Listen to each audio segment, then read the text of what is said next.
recorded an annual growth of 5.4% in December 2023, 5%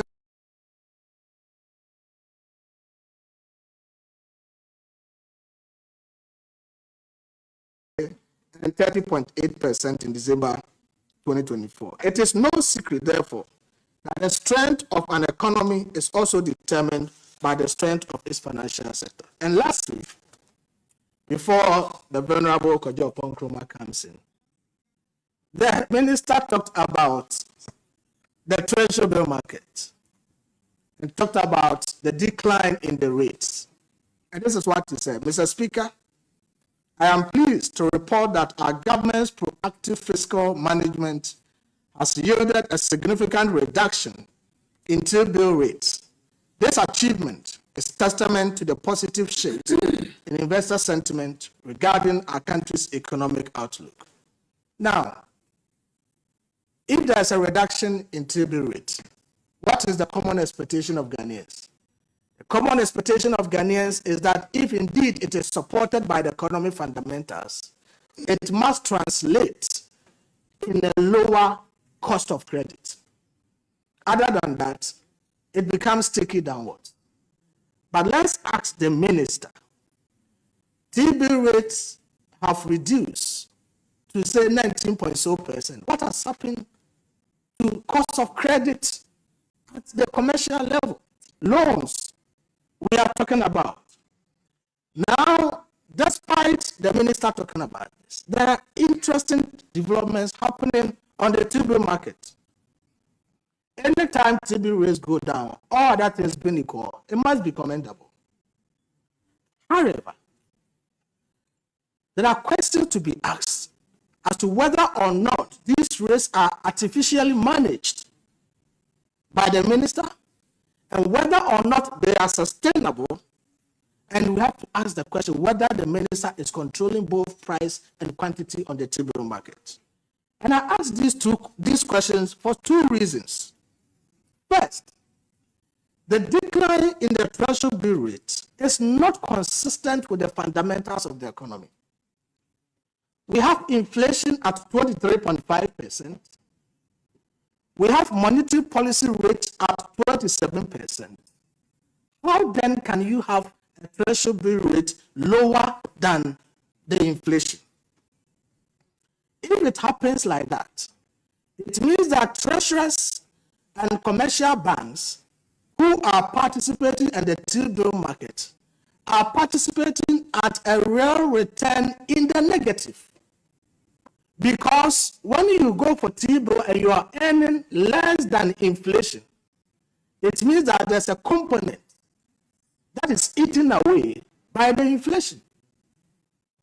So it doesn't make sense. No treasurer, all other things being equal, will go and buy T-bills, gives me a lower return, and then inflation consumes the whole thing. Negative real return.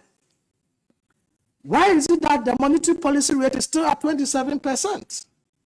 And why is it that inflation is above the treasury bill rate? And like I've said, a good treasurer will not do this. And if any good treasurer will not do this, don't we suspect artificial hands to bring down the T-bill rates for propaganda purposes? If this is generated by economic fundamentals, then the monetary policy rate is out in line with the market. Ideally, the central bank should bring down the monetary policy rate to where inflation is. If not, then there's something fundamentally wrong with the drops. If this is sustained and inflation is continuously above the T-bill rate, any rational treasury management will find solace in currency trading other than T-bills to give a negative return. And the disinflation process will dislodge. And a few days ago, you heard the governor of the Bank of Ghana cautioning the finance minister that the rate he's manipulating the T-bill rates to come down will affect the currency. And the governor is right, because if the banks after some time realize that the monetary policy rate is not coming down, inflation is not coming down, and they go for the T-bill race and they will run at a loss, they will leave the T-bill market and go and buy currency, and that will put pressure on our city, and the cascading effect will be the transmission to inflation. The finance minister must understand this common economic principle, and I'm happy that the governor of the Bank of Ghana realizes this. Secondly, there appears to be one looks like the Bank of Ghana subordinating its monetary policy to fiscal policy, and that is dangerous. We all agree there's excess liquidity in the system. People are paid their coupons for maturity from DDEP. People have cash in the system. When there's excess liquidity in the system, what happens? The Bank of Ghana, per the Bank of Ghana Act 2022, Act 612, and the Bank of Ghana Amendment Act 2016, Act 198, has the responsibility to ensure price stability. And the Bank of Ghana is the one that has the responsibility to mop up the excess liquidity from the system. How does the Bank of Ghana do this? The Bank of Ghana does this through the open market operations, the OMO. And when the Bank of Ghana goes to the market to issue the OMO is issued at monetary policy rate plus or minus 2%. So if monetary policy rate is 27%, let's assume the Bank of Ghana wants to do the lower end, minus 2%. That brings us to what? 25%. There is no treasurer or bank in the country who will go to the open markets with Bank of Ghana offering 25%, Ministry of Finance offering 19%, and decide to go for 19% and leave 25%. If we're a shareholder, will you agree to that? You won't agree. So the fact that the T-bill market that is offering lower rate is oversubscribed indicates that the Bank of Ghana is reneging on its responsibility to mop up the excess liquidity and subordinating that monetary policy arrangement to fiscal policy by the finance minister. And that is an arrangement this government has done, all because they want to tell the public that there's oversubscription and that there's confidence in the economy. No rational investor will do this. That is why we think that they have to really stop this and let the market take its own shape. Other than that, the consequences for the economy going forward will not be good for us. And so this is what has to be done.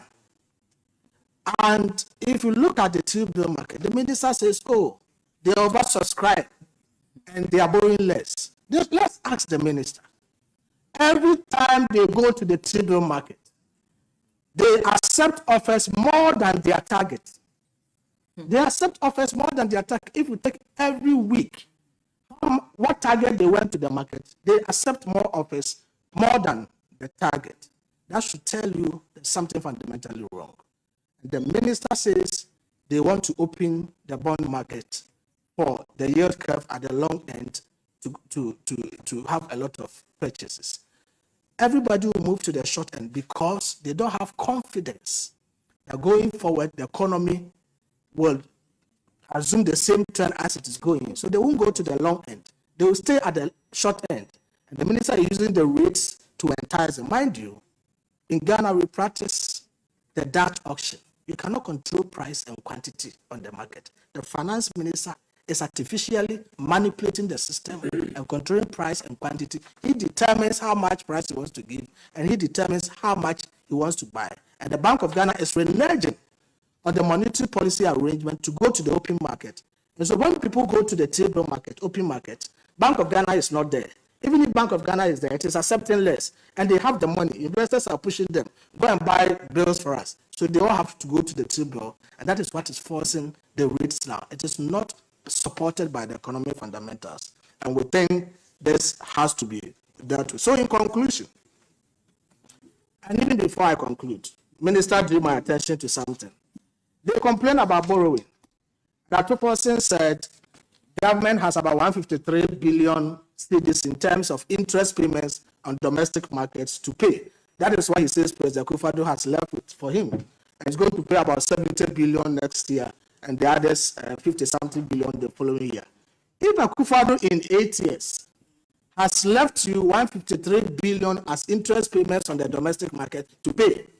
And in 2 months, you have borrowed 73 billion cedis from the domestic market. You say Akufo-Addo left you 153 billion in 8 years. But in 2 months, this finance minister has borrowed 73 billion cedis from the domestic market. In fact, today is Wednesday, Thursday, Friday, or today is Thursday. Tomorrow, Friday, the finance minister is going to borrow additional 6 billion from the domestic market, pushing it to over around 79 billion, close to 80 billion in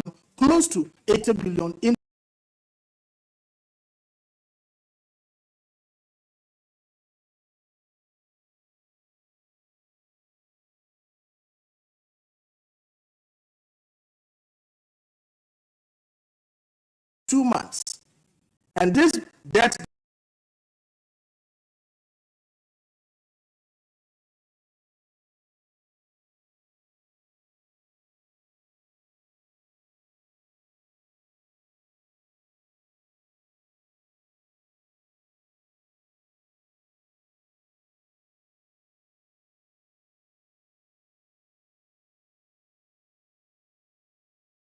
whole of 2017, how much President Akufo-Addo borrowed from the domestic market was not up to 15 billion cedis. In 2 months, Atofo-se, President Mahama have done 73 billion cedis. We leave that to Ghanaians. And my senior brother, Kojo Ponkroma, will conclude for us.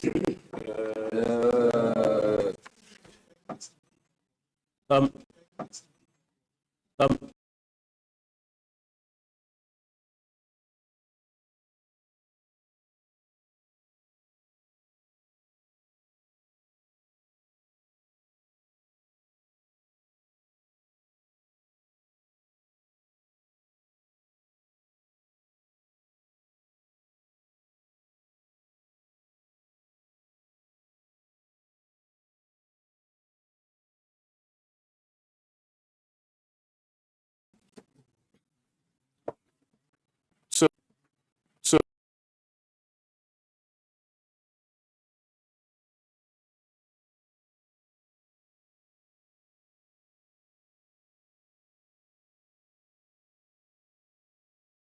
resources will go and therefore what results you will get. As was indicated, compensation alone at the Office of Government Machinery, 2.7 billion. And if you look at that particular appendix, total compensation for about 12 ministries put together is about 9 billion. Jubilee House alone is taking 2.7 billion. A jump from the loan is taking 2.7 billion. A jump from the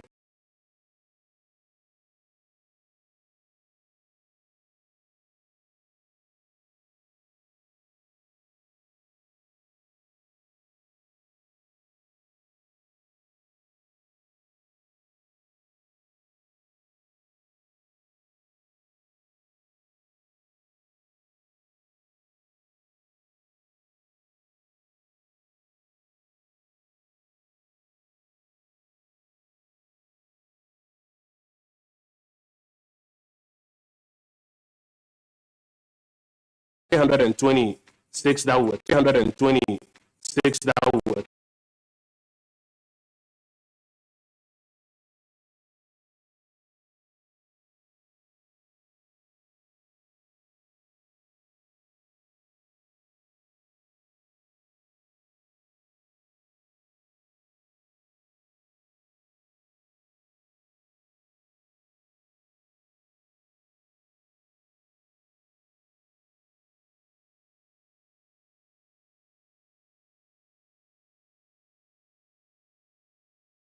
talking about. So it's about priorities talking about. So it's about priorities.